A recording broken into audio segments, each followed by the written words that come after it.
Hello students, today I will start with new topic, that is IUPAC nomenclature of coordination compounds.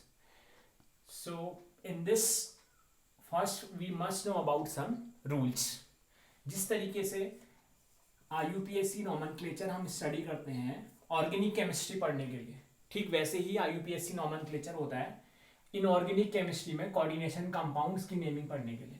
तो the rule first is naming of cationic part.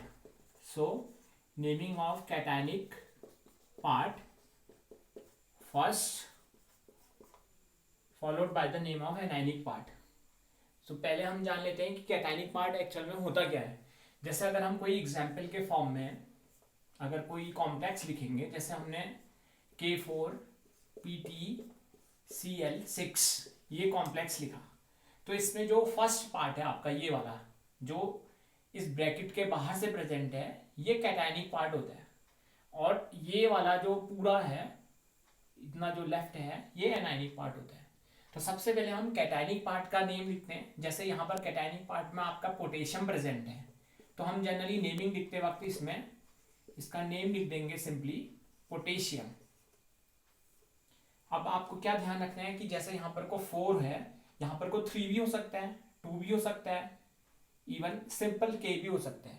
पर अगर आपका 3 है, 4 है या 2 या 1 कुछ भी है, हम लिखते सिर्फ पोटेशियम है.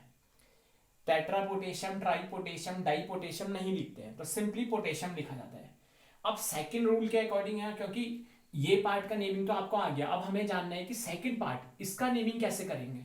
तो उसके लिए भी आपका सिंपल सा रूल चलता है. रूल सेकंड है naming of anionic part. So naming of anionic part, जो आपका एनायनिक पार्ट है उसको कैसे नेम करते हैं, क्योंकि इसमें तो आपके काफी थिंग्स हैं. क्योंकि इसमें आपका क्या है सेंटर, कल हमने अपने प्रीवियस वीडियो में डिस्कस करा था कि ये सेंटर मेटल एटम होता है, ये लिगेंड्स होते हैं और ये उसके ऊपर चार्ज है.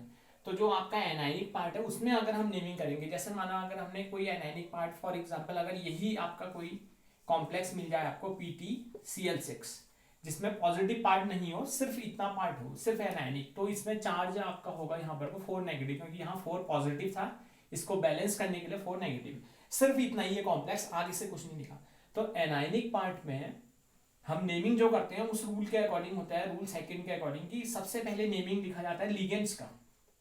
तो रूल के अकॉर्डिंग है आपका first naming of ligands, then second होता है आपका फॉलोड बाई नेमिंग ऑफ, और simply write name of central metal atom CMA इसका. फिर आपका आप लिखा जाता है कि इसमें जो ऑक्सीडेशन स्टेट हम कैलकुलेट करते हैं. So in previous video I have already told how to calculate oxidation state. So oxidation state in Roman numerals. So in short, simply I write Roman. That is in Roman numeral. जैसे Roman अगर 2 होगा तो हम represent करते हैं second, Roman 3 होगा तो हम लिखते हैं 3. ऐसे हमें इसको लिखना रिप्रेजेंट करना होता है. तो रूल 1 है आपका नेमिंग ऑफ कैटायनिक पार्ट, फिर सेकंड रूल है नेमिंग ऑफ एनायनिक पार्ट. पर कैटायनिक पार्ट तो ईजी है, क्योंकि जो आपका स्पीशीज उसमें प्रेजेंट है या जो एलिमेंट प्रेजेंट है वो तो हमने लिख देंगे. यहाँ पोटेशियम की जगह सोडियम होता वो लिख देते, सीजियम होता वो लिख देते. पर नेमिंग ऑफ एनायनिक पार्ट में ये जो आपका आया है कि naming of ligands, how we name ligands, तो नेमिंग ऑफ लिगेंड्स है. सेकंड आपका आया है naming of central metal atom. तो इसके लिए भी हमें रूल्स और जानने पड़ेंगे. तो आपका क्या है कि ऑक्सीडेशन स्टेट तो हम इजीली कैलकुलेट कर लेते हैं. तो नेमिंग ऑफ लिगेंड्स और naming of central metal atom इसको हम डिस्कस करेंगे. Now naming rule 3 is naming of ligands. तो लिगेंड आपके 3 तरीके के होते हैं, neutral ligand, positive ligand and negative ligands. तो ये चार्ज पे डिपेंड करता है. जैसे न्यूट्रल लिगेंड का मतलब आपका कोई भी चार्ज नहीं होगा, क्योंकि न्यूट्रल है तो ऑब्वियसली आपका क्या होगा, इसमें कोई भी चार्ज नहीं होगा. तो एग्जाम्पल इसमें जैसे NH3 न्यूट्रल लिगेंड होता है आपका, CONO water is a neutral ligand. तो ये कुछ न्यूट्रल लिगेंड्स हैं. तो इनकी भी पहले नेमिंग हम देखेंगे। पहले जान लेते हैं कि लिगेंड्स आपके कौन कौन से हैं। जैसे आपका पॉजिटिव लिगेंड है, वैसे पॉजिटिव लिगेंड्स बहुत कम हम स्टडी करते हैं। जैसे आपका होता है NH2 पॉजिटिव हाइड्रोजेनियम आयन, या कभी बाई चांस NH4 अगर लग गया अमोनियम आयन। वैसे ही नेगेटिव लिगेंड्स की अगर हम बात करें तो बहुत सारे लिगेंड्स हम स्टडी करते हैं, जैसे Cl negative, F negative, Br negative, OH hydroxide ion जो आपका होता है, या साइनाइड आयन। तो इनके चार्ज के बेसिस पे इनको हम लिगेंड्स को कैटेगराइज करते हैं, न्यूट्रल, पॉजिटिव एंड नेगेटिव। तो neutral ligands, positive ligands and negative ligand. पर ये तो सिर्फ इनके चार्जेस हैं, पर नेमिंग कैसे करते हैं ये आपको जानना पड़ेगा। तो जैसे न्यूट्रल लिगेंड है तो उसमें जो नेम होता है आपका वो एज इट इज ही होता है, मतलब सेम। जैसे इसका नेम आपका क्या है, NH3 का नेम होता है अमोनिया, पर IUPAC नोमेनक्लेचर के अकॉर्डिंग हम देखते हैं तो अमोनिया यहाँ पर को नहीं लिखा जाता है, इसका जो नेमिंग होता है वो लिखते हैं हम AMMINE, क्योंकि अमोनिया को हम डायरेक्टली किसी नेम में अमोनिया नहीं बोल सकते, वो कॉम्प्लेक्स के साथ ऐड है तो उसको हम अमाइन बोलेंगे। ठीक वैसे ही है जैसे H2O को अगर हम वाटर लिखेंगे तो आपने ऐसा कोई भी एग्जाम्पल नहीं पढ़ा होगा जिस कॉम्प्लेक्स में अगर H2O प्रेजेंट है और उसको हम बोले वाटर, उसमें नेम यूज हो।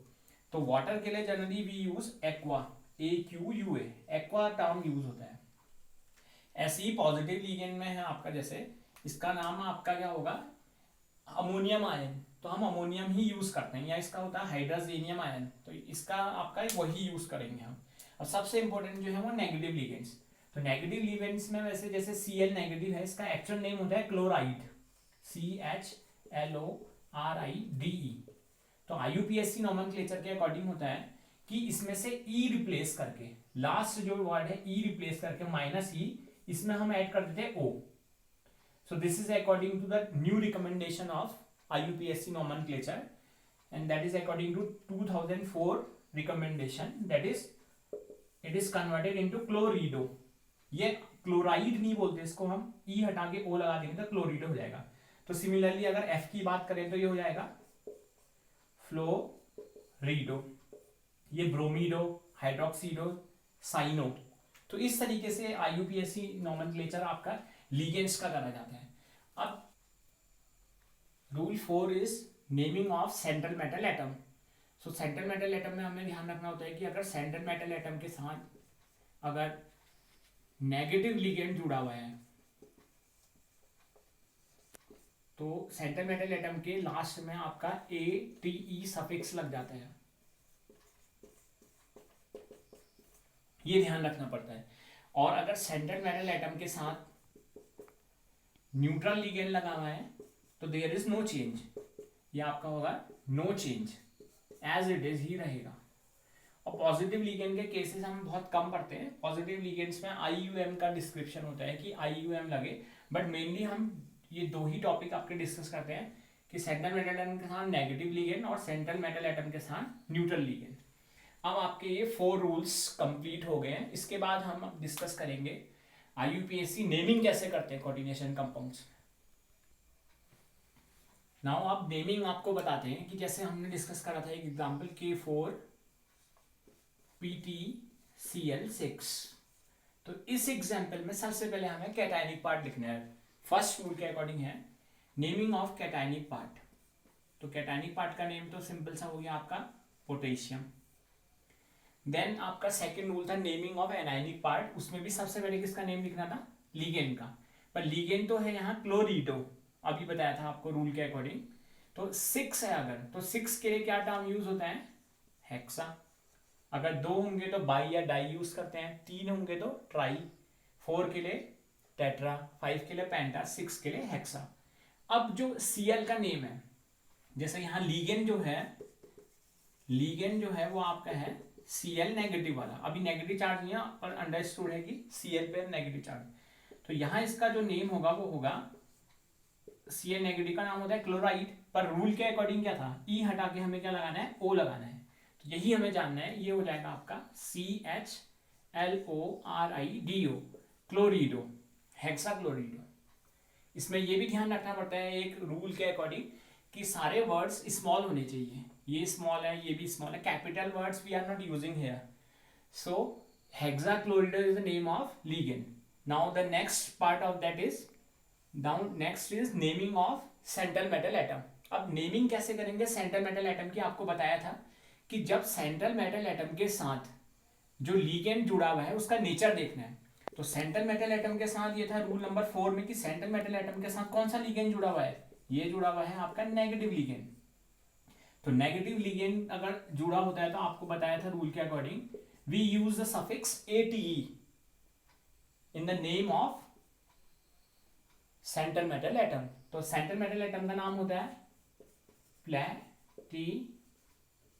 प्लेटिनम.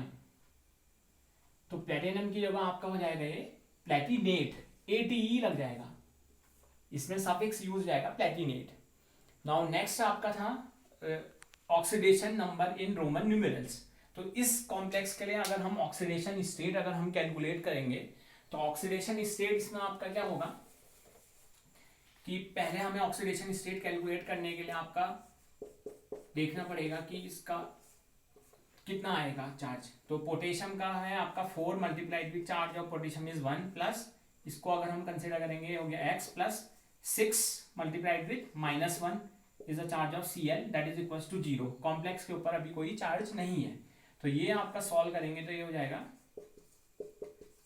Here it is 2. तो ऑक्सीडेशन जो स्टेट आपकी आ रही है यहाँ पर को प्लेटिनम की आ रही है 2. So this is the actual name of this complex compound or we can say this coordinate compound or coordination compound. इस कॉम्प्लेक्स का नेम हो गया पोटेशियम हेक्साक्लोरिडो प्लेटिनेट सेकेंड.